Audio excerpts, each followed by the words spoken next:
Hello and welcome to your Inflation Watch for February 2024. In this series, I explore micro and macroeconomic trends and relate them to mortgage interest rates. And the idea is with this information, I can help you make better decisions about your mortgage.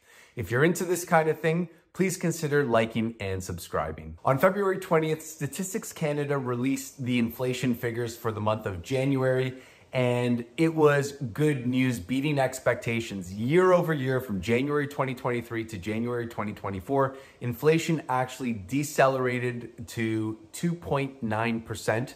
from 3.4% the month before. And even better news, when we compare December 2023 to January 2024, 5 of the 8 components that are tracked for CPI actually decelerated, which is really reassuring that we're getting a handle on inflation. And when we dive further into those components, we see that shelter cost is one of the components that continues to accelerate month over month, which is a real irony that we've talked about previously, because much of the inflation that we see around shelter costs, which is relating to rents and mortgage interest rates, is being caused, of course, by the high rate policy of the Bank of Canada. With the surprise inflation read, we're gonna see reactions all around. Now, the Bank of Canada has stated that the goal is to get inflation back within a certain band between 1% to 3%. So at 2.9%, we're starting to enter the band, and they're specifically targeting 2%. So we're getting closer to that goal. And I think it'll be very reassuring for them to see that we're well on the way to that target.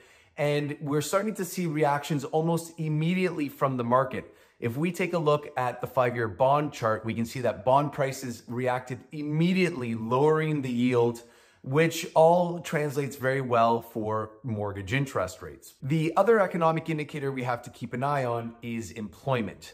Now, for the month of January, Canada created 37,000 new jobs, which on the surface sounds very impressive.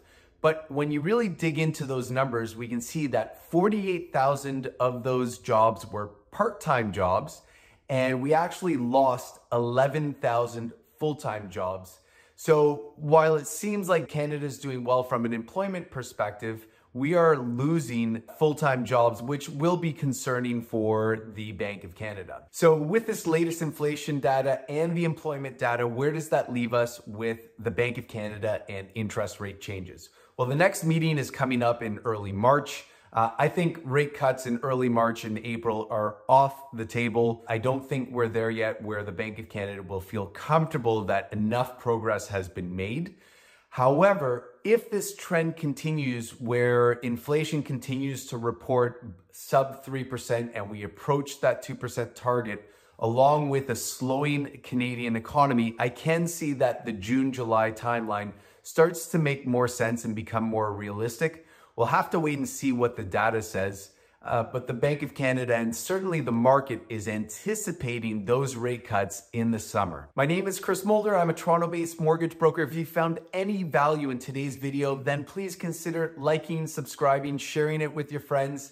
Until next month, bye for now.